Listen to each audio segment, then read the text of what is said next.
be the one. Alright,明日の地球を投げ出せないからbe the light, be the light. Almost to the end. We had our ups and downs, but we are almost to the end. What is going on, you guys? It is yours truly, the real Sakurai, and just checking the time real quick. But yeah, this is going to be another reaction to the Infinity Gauntlet comic issue. This is, I believe, part 7, which is going to be called the Final Battle Part 1, I believe. 7 of 8. We're ever so close to finishing this up. So, without further ado, let's just get on into this mother trucker.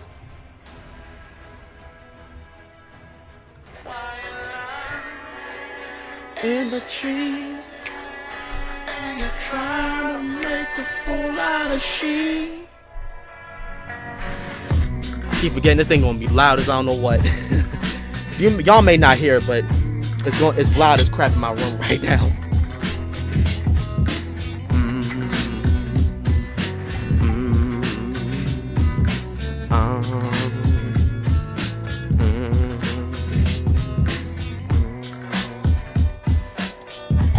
I gotta remind myself to get some more sugar. So as we continue with Infinity Gauntlet issue number 6, what we're going to see here is this story beginning to come to a close. Now that doesn't necessarily mean that all the action and everything is going to wind down. In fact, we're going to be covering a lot of ground in a very short amount of time. And so like issue number 5, we're going to be splitting issue number 6 into 2 parts. But what we see as this story begins to unfold are a couple things. The first is that Nebula has imprisoned Thanos in a structure of rock that he can't escape from. But the other thing, and the more important thing here, is that Doctor Strange and the Silver Surfer are coming to realize something.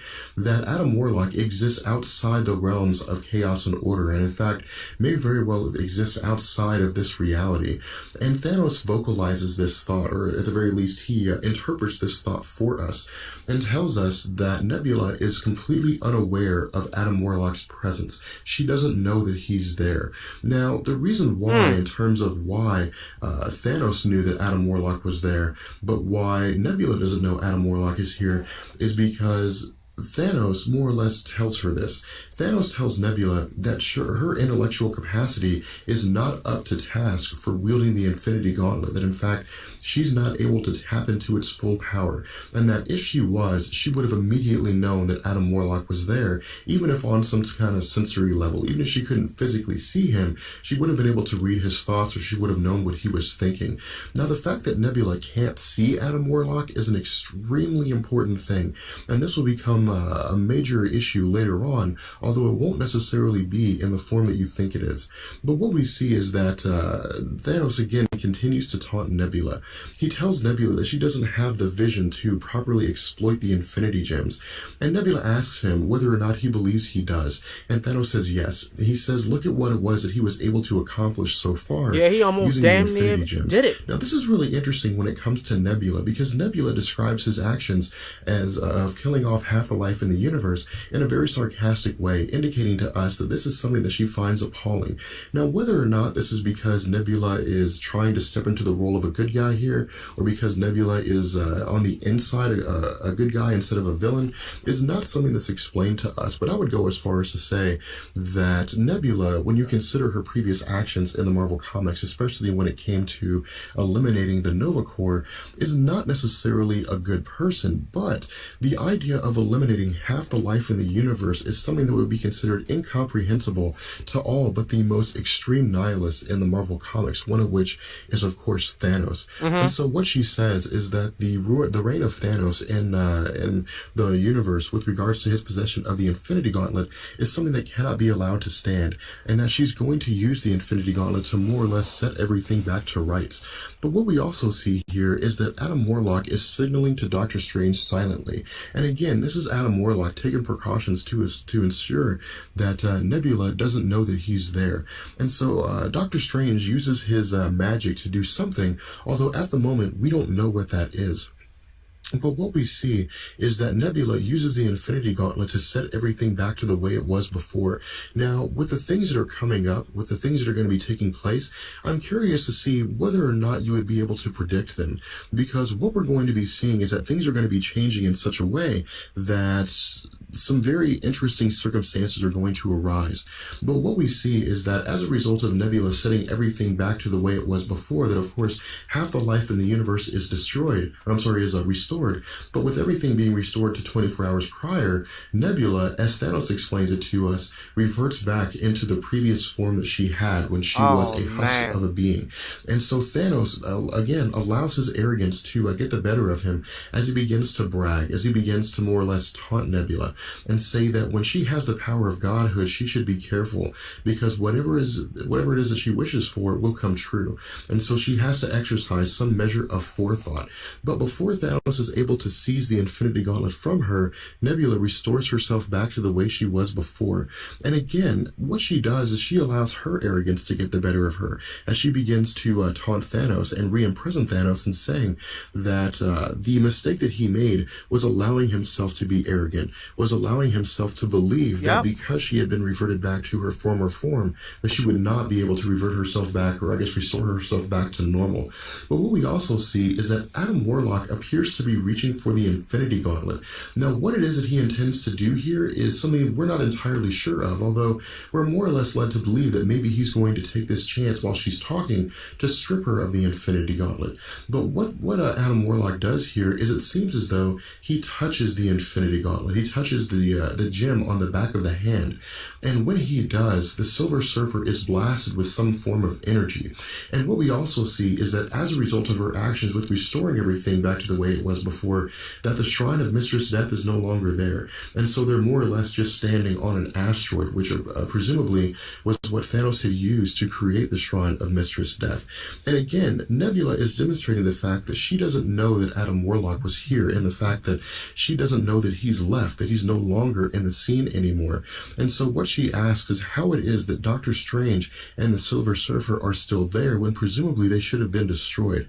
And so what she recognizes here, what she more or less theorizes here, is that this presumably was due to the actions of Doctor Strange. This was due to the actions of him intervening against her will. How? So when he didn't even move? She imprisons the hands of Doctor Strange to keep him from being able to use his magic. But what we see Thanos commenting on here is telling Nebula that there was another error in judgment, that she had yet again screwed up, and that it's something that she has been fortunate about so far, that the errors in her judgment haven't necessarily been major.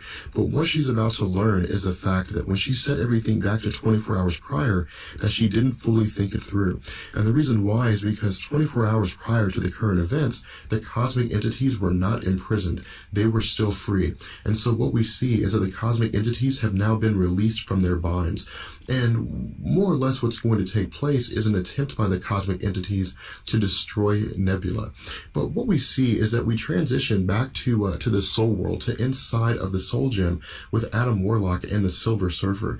And it appears as though when the Silver Surfer was struck by some form of energy from the Gauntlet, that it may not necessarily have been a killing blow from Nebula, more so than Adam Warlock entering the Soul Gem and pulling the Silver Surfer in with him. And what the Silver Surfer asks Adam Warlock here is why they're back in Soul World, why they're back inside of the Soul Gem.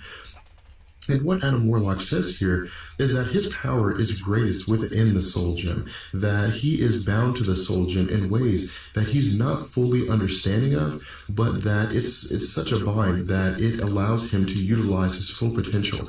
Now, the reason for this goes all the way back to the very beginnings of Adam Warlock, when he was given the Soul Gem by the High Evolutionary in an attempt to take back the Counter Earth. But that's, of course, a story that we're not necessarily going to get into.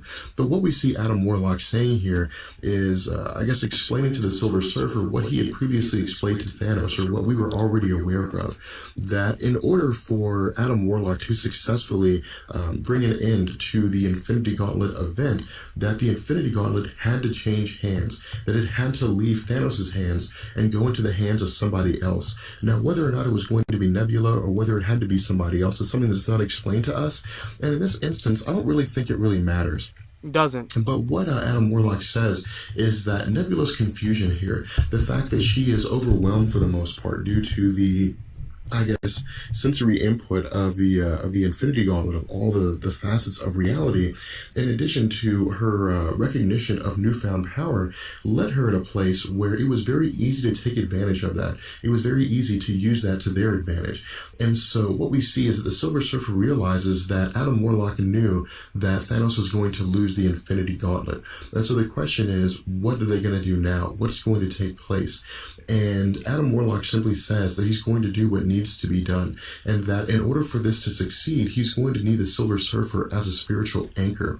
From here, we transition back to Nebula, and what we see is that Galactus and Eon and the Celestials and various other cosmic beings are using their power to attempt to overpower Nebula. And again, Nebula is able to use the Infinity Gauntlet, even if only on a base level, and Thanos explains this to us. Thanos tells us that even a bumbling idiot, for the most part, would be able to use the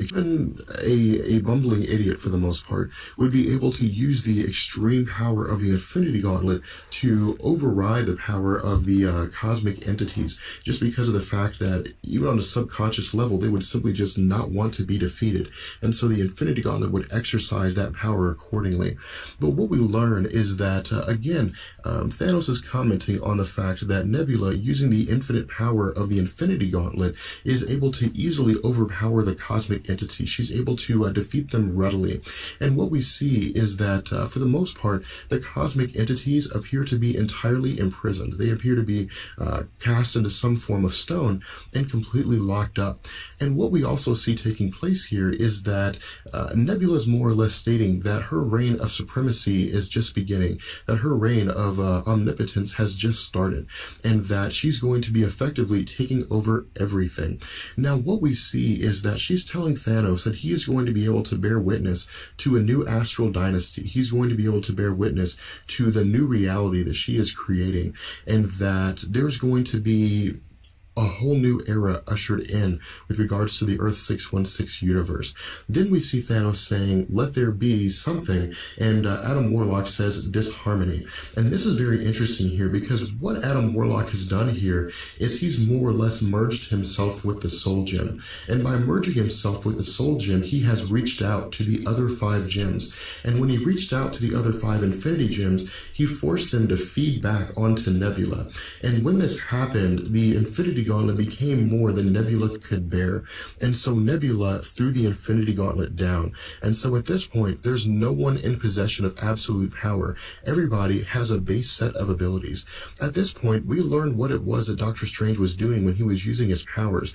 And what he had done is that when everything was set back to normal, that the Earthbound superheroes had all been restored, and they were set back to their previous forms. And so he's called in some of the more prominent members, some of the more powerful and strong members of the Earthbound superheroes, which of course include Eric Masterson as Thor, Drax the Destroyer, and the Incredible Hulk, along with Eros.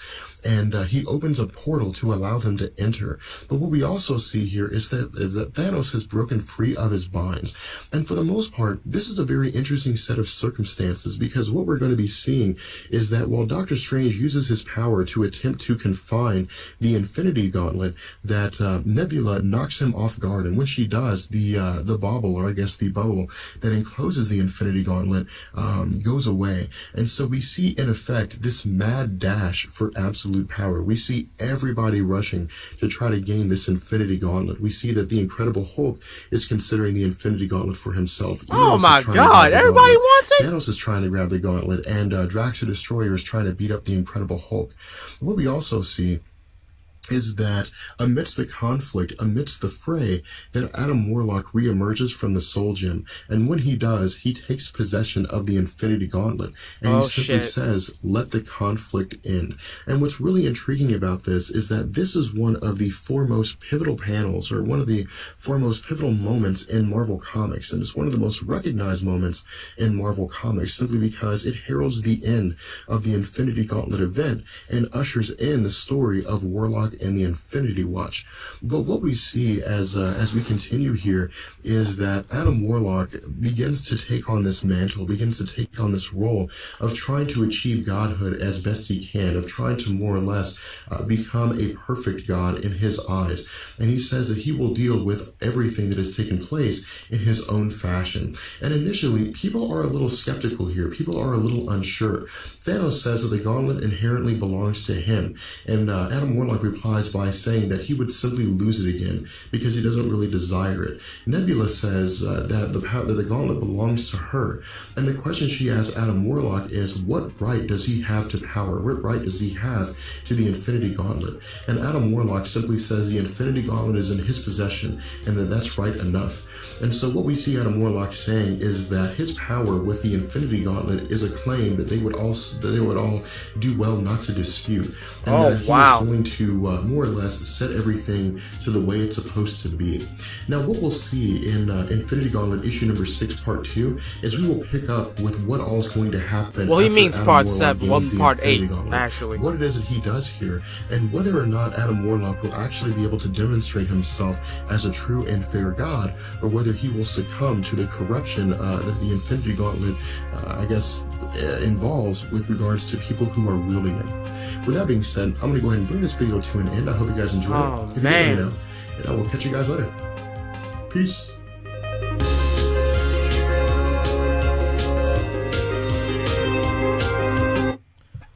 Oh man, that's crazy.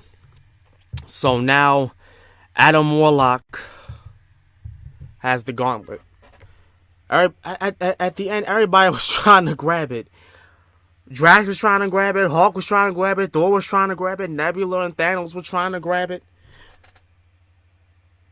I hope he does. I hope Adam Warlock does set it all back to the way it was, so that, you know, people like Spider-Man and Cloak and Dagger and all those can come back, because like they got obliterated too early in my mind. Like, they didn't really do nothing. It was just them giving Adam Warlock time to do something, to wait for something, and then it finally came, and now he's gonna try and become the perfect god, and he's gonna do some things the right way.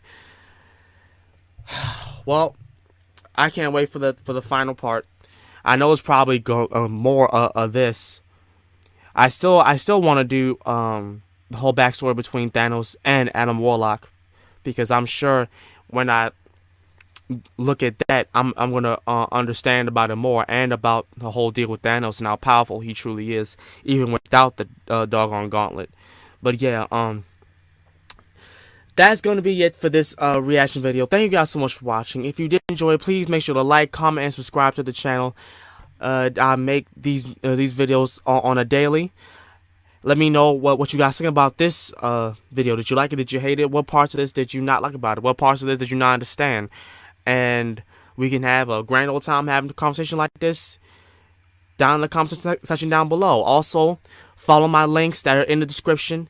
My Twitter page, my Instagram, and my Facebook group, which is called Poke Buddies. If you like Pokemon and enjoy, come on and enjoy the my Facebook group, and we can, you know, share some cool posts and stuff like that. With that, I'm gonna get up out. Thank you guys so much for watching. Until then, this has been The Real Sakurai, and I'll see you guys next time. Peace.